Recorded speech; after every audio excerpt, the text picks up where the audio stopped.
Hello friends, आप सभी का स्वागत है स्टडी कवर क्लासेस में। तो आज के इस वीडियो में हम लोग JCRT क्लास 7 साइंस का चैप्टर 14 यानी 14 नंबर उष्मा के बारे में हम लोग पढ़ने वाले हैं। ठीक, तो चलिए इस पार्ट को हम लोग शुरू करते हैं। चैनल पर नए हैं तो चैनल को सब्सक्राइब कर लीजिए और दोस्तों को भी शेयर कीजिए। चलिए शुरू करते हैं। दैनिक जीवन में आप बहुत सारी वस्तुएं देखते हैं। इनमें से कुछ वस्तुएं गर्म तथा कुछ वस्तुएं ठंडी होती है। उदाहरण स्वरूप चाय गर्म होती है परंतु बर्फ ठंडा होता है।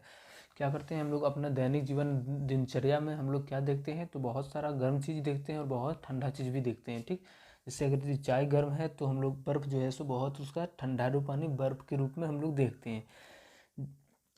सूप गर्म होता है परंतु आइसक्रीम ठंडी होती है। जलती हुई गैस या चूल्हे पर रखी केतली गर्म होती है परंतु उसकी हैंडल क्या होती है, ठंडी होती है। ठीक, चलिए गर्म वस्तुओं में भी कुछ वस्तुएं दूसरे से अधिक गर्म हो सकती है। इसी प्रकार ठंडी वस्तुएं से भी कुछ वस्तुएं अधिक ठंडी हो सकती है। प्रायः स्पर्श कर यह निर्धारित किया जाता है कि वस्तु गर्म अथवा ठंडा, परंतु कभी कभी वस्तु को स्पर्श कर यह निर्धारित करना कठिन हो जाता है। यानी क्या, हम लोग टच करके ये पता कर सकते हैं कि वस्तु गर्म है या ठंडा है, लेकिन कहीं कहीं पे इस तरीके से मतलब इतना कम या इतना ठंडा रहता है कि हम लोगों को अपना हाथ से सही से अंदाज़ा नहीं लगा पाते हैं। तो उस केस में हम लोग कैसे करेंगे। ठीक, चलिए क्रियाकलाप दिया गया है कि 3 पारदर्शी टब लीजिए, उन पर 1 2 3 लिख दीजिए। टब 1 में थोड़ा पानी गर्म लीजिए और टब 2 में क्या है, बर्फ़ डाल दीजिए। एक तरफ गर्म पानी और दूसरी तरफ बर्फ़ डाल दिया है। ठीक, उसके बाद टब 3 में क्या है, नल का पानी डाल दीजिए। एक तरफ क्या, नल का पानी डायरेक्ट। अब आप अपना दायां हाथ टब 1 और बायां हाथ टब 2 में डालिए। आपको दोनों हाथों में क्या महसूस होता है, दाएं हाथ में गर्मी और बाएं हाथ में ठंडा। 2 मिनट बाद आपने आपने दोनों हाथों को टब में 3 डालिए। क्या आप अनुभव करते हैं,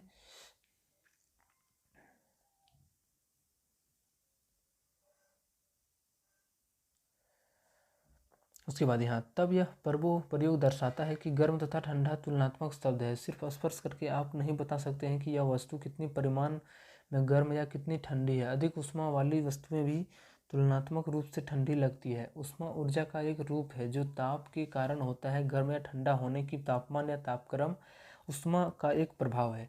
अगर यदि तापमान या तापक्रम हुआ किसको बोलते हैं या ऊष्मा किसको बोलते हैं, तो देखिए एक क्या होता है, एक ऊर्जा का रूप होता है जो ताप के कारण होता है। ये क्या होता है, ताप के कारण उत्पन्न होता है और ये ऊर्जा का एक रूप होता है।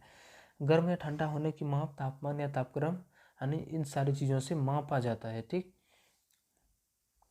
उसके बाद है अधिक तापक्रम से कम तापक्रम की ओर प्रवाहित होती है।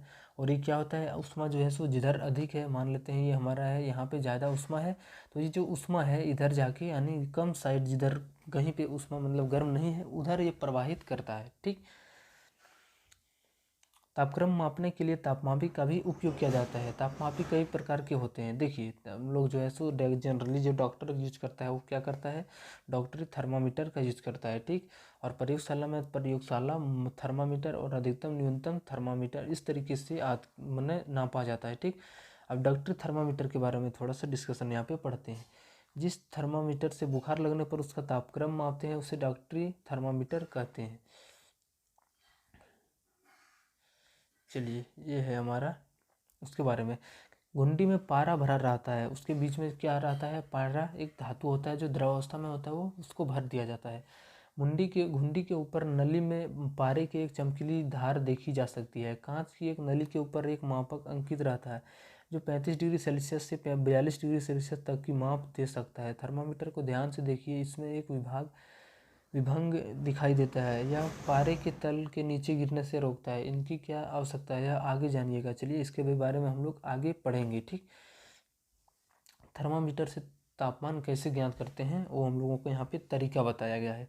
पहले 2 क्रमागत बड़े चिन्हों द्वारा निरूपित तापक्रम के बीच छोटे चिन्हों को नोट कीजिए। मान लीजिए कि 36 डिग्री सेल्सियस पर 37 डिग्री सेल्सियस के बीच 10 भाग हैं, तब एक छोटे भाग का मान 1/10 यानी 0.1 डिग्री सेल्सियस उसका जो तापमान है वो टेम्परेचर में हो जाएगा। ठीक, अब इसका प्रयोग कैसे हम लोग कर सकते हैं, तो देखिए थर्मामीटर में पारा किसी प्रयोग का ही प्रयोग क्यों किया जाता है। पारा एक तरल धातु है, तापमान बढ़ने से पारा का प्रसार एक समान होता है। यह ऊष्मा का सुचालक होता है, यह चमकदार है और शीशे के बाहर से भी देखा जा सकता है, यह शीशे से चिपकता नहीं है। इतना सारा रीजन है जिसके कारण क्या होता है कि थर्मामीटर में पारा का उपयोग किया जा सकता है। ठीक, अब क्रियाकलाप 2 है यहाँ पे। डॉक्टरी थर्मामीटर से केवल मानव शरीर का तापमान मापा जा सकता है, अन्य वस्तुओं का तापमान मापने के लिए प्रयोगशाला तापमापी का उपयोग किया जाता है। यानी डॉक्टरी थर्मामीटर से हम अपने शरीर का टेम्परेचर को मेजर कर सकते हैं। ठीक, अगर यदि हमें कुछ प्रयोगशाला में अगर यदि मापना हो किसी का टेम्परेचर, तो उसके लिए एक अलग सा थर्मामीटर पाया जाता है। तो ये भी जो होता है वो थर्मामीटर डॉक्टरी थर्मामीटर की तरह ही दिखता है। इसमें किंक या विभंग नहीं होता है। इसका परिसर 10 डिग्री सेल्सियस से 110 डिग्री सेल्सियस तक रहता है। उसका जो रेंज है कहाँ से कहाँ तक वो नाप सकता है, तो 10 डिग्री सेल्सियस से 110 डिग्री सेल्सियस तक होता है। डॉक्टरी थर्मामीटर की तरह ही इसका पठन लिया जा सकता है। इस प्रकार इसे प्रयोग करने की विधि क्रियाकलाप के द्वारा समझा जा सकता है। कुछ इस प्रकार से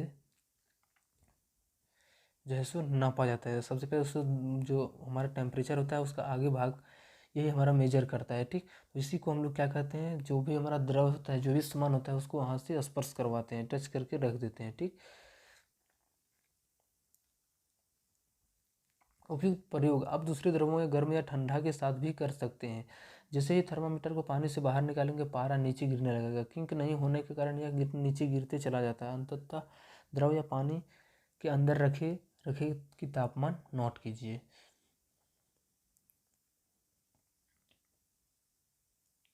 बोलता था आप किसका प्रभाव है, क्वेश्चन है तो कोई बात नहीं, यहाँ पे आप लोग कर लीजिए, सॉल्व कीजिए। ताप जो है क्या है, एक ऊष्मा का प्रभाव होता है। ऊष्मा क्या है, ऊष्मा एक एनर्जी यानी ऊर्जा है जो क्या होता है अधिक से कम की ओर बढ़ते चला जाता है। ये सब आप लोग को क्वेश्चन आंसर यहाँ पे कर लेना है जो हम लोगों ने अभी तुरंत पढ़ा है। ठीक, ऊष्मा का संवहन यानी इसका जो है सो संचरण कैसे होता है, ये कैसे उत्पत्ति होता है। ठीक, इसका आप दिए गए चित्र 14.4 को देखिए। यह हमारे देश के लिए प्रसिद्ध मंदिर जगन्नाथपुरी में प्रसाद बनाने का एक सही तरीका है। इस तरीके से क्या होता है, प्रसाद भी बना जाता है। कहाँ पे, तो हमारा जगन्नाथ मंदिर में। सबसे ऊपर वाले बर्तन में भोजन कैसे पक रहा है, इसका अर्थ है कि उष्मा नीचे से ऊपर तक पहुँच रही है, अर्थात उष्मा का संचरण होता है। उष्मा एक स्थान से दूसरे स्थान तक गति करना या स्थानांतरित होना उष्मा का संचरण कहलाता है। उष्मा संचरण की 3 विधियाँ होती है, इसे समझने के लिए क्रियाकलाप कीजिए। यानी उष्मा क्या होता है, एक संचरण, संचरण मतलब ऊपर से नीचे, जिधर से मतलब ज़्यादा है उधर से कम की तरफ जो है सो अपना बढ़ते रहता है हमेशा। ठीक, और ये जो कहलाता है हमारा, वही कहलाता है उष्मा का संचरण। अब क्रियाकलाप 4 में है चालन विधि। आप अपने जन्मदिन पर अपने कक्षा बच्चों को चॉकलेट बांटना चाहते हैं। आप इसे कई तरीके से कर सकते हैं, परंतु सबसे अच्छा तरीका है कि या आप एक एक चॉकलेट लेते जाएं और आगे के साथी को बढ़ाते जाएं। चॉकलेट बांटने की इस विधि से बिना किसी परेशानी के सभी साथियों तक चॉकलेट पहुंच सकते हैं।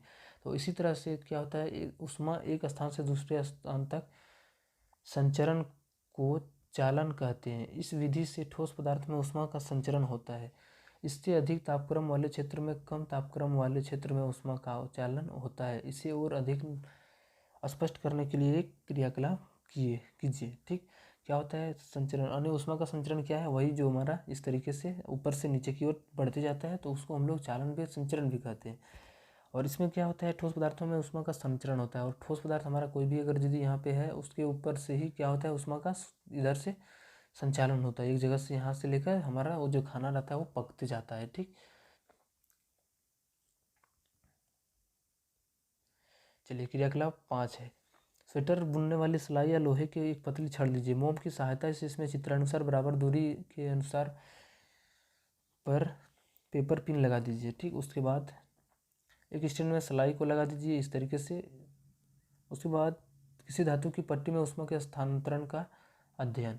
तो जैसे ही मतलब क्या होता है कि यहाँ पे हम लोगों ने एक मोमबत्ती रखा है जिसको जला रहे हैं, और इधर से हमारा एक पिन है जो हमारा क्या है, धातु का बना हुआ है। ठीक, जैसे ही इस पर हम लोग डालेंगे प्रेशर, मतलब इसके ऊपर ऊष्मा जाएगा, तो ये क्या है धीरे धीरे इधर से इधर जाने बढ़ते चले जाएगा। ठीक, और ये धीरे धीरे बढ़ते ही जाएगा। उसके बाद ज्वाला के नज़दीक वाली सिरा गर्म होता है, इसलिए इसको नज़दीक वाला पिन पहले गिर जाता है, अर्थात वह प्रक्रम जिसमें उष्मा किसी वस्तु के गर्म क्षेत्र से ठंडे क्षेत्र की ओर स्थानांतरित करता है, तो उसे क्या कहा जाता है, वो चालन कहलाता है। ठीक, चालन की आवश्यक शर्त, किसके द्वारा चालन हो सकता है संभव, दोनों वस्तुएं एक संपर्क में है। अगर यदि दोनों वस्तुएं एक संपर्क में है, एक हमारा हो गया जला हुआ मोमबत्ती, ठीक, और इधर हमारा जब कोई भी वस्तु है ये हमारा इसके साथ नज़दीक में होना चाहिए, ठीक। दोनों का तापमान अलग अलग और दोनों सेम टेम्परेचर का नहीं होना चाहिए, एक लो एक हाई होना चाहिए। अगर दोनों संपर्कित वस्तुओं का तापमान एक हो तो उष्मा का चालन नहीं होगा, और यदि इधर से भी उतना टेम्परेचर उधर से भी इतना टेम्परेचर का अगर यदि गर्म करके पहले से रखेंगे तो इसमें उष्मा का संचरण फिक्स वहीं जहीं का तहीं रह जाएगा, इसका संचरण नहीं हो पाएगा, ठीक। जब संपर्कित वस्तुओं का तापमान अलग अलग हो तो उष्मा का चालन तब होता है जब तक कि बराबर ना हो जाए, यानी तब तक होता है जब तक कि इधर से उष्मा अगर यदि हमारा ये है एक ठंडा छड़ है, ठीक, और ये हमारा एक गर्म छड़ है, और ये कब तक इसके ऊपर उष्मा देगा, जब तक मतलब ये हमारा इसका जो एनर्जी है इसके बराबर ना हो जाए तब तक इसके यहाँ पे देगा, ठीक। चलिए उसके बाद उष्मा की चालक तथा कुचालक वस्तुएं, उष्मा के कौन कौन चालक है, यानी कहाँ कहाँ पे उष्मा का संचालन हो सकते हैं और कहाँ पे नहीं हो सकते हैं। कुछ वस्तुएं उष्मा की अच्छी तरह चालक होता है, उन्हें क्या कहा जाता है, उष्मा का सुचालक। तो जैसे हो गया लोहा, तांबा, एल्यूमिनियम आदि। चांदी उष्मा का सर्वश्रेष्ठ चालक है, यानी ये सभी जो है सो क्या है, उष्मा का एक बढ़िया सा चालक है। जिन पदार्थों से होकर उष्मा का संचरण नहीं होता है उन्हें उष्मा का कुचालक कहा जाता है। प्लास्टिक, लकड़ी, कागज, सूती कपड़ा आदि उष्मा के कुचालक है। हवा और पानी भी उष्मा के कुचालक है। ये अब देखते हैं कि पानी तथा अन्य द्रवों तथा वायु में उष्मा का संचरण कैसे होता है, तो इसको हम लोग नेक्स्ट पार्ट में कंप्लीट करेंगे। तो होता क्या है कि कुचालक यानी जो हमारा उष्मा का चालन नहीं होने दे, जिससे हम लोग क्या करेंगे, अगर यदि कोई प्लास्टिक को हम लोग उष्मा के ऊपर रखेंगे तो वो धीरे धीरे जल जाएगा, यानी वो उष्मा का वो सुचालक नहीं होता है, ठीक। चलिए हम लोग पार्ट 2 इसका हम लोग इसमें पूरा कंप्लीट करेंगे। संवहन विधि के बारे में अगले हम लोग डिस्कशन करने वाले हैं। चलिए, अगर यदि चैनल को अभी तक सब्सक्राइब नहीं किए हैं तो चैनल को सब्सक्राइब कर लीजिए और दोस्तों को भी इसको शेयर कीजिए। मिलते हैं हम लोग किसी नेक्स्ट वीडियो के साथ। और अगर यदि आप लोगों ने 1 से लेकर 13 तक की वीडियो नहीं देखे हैं तो डिस्क्रिप्शन में प्लेलिस्ट का लिंक है, ठीक, तो आप लोग वहाँ से जाके इसको कंप्लीट वॉच कर सकते हैं। चलिए मिलते हैं नेक्स्ट वीडियो में।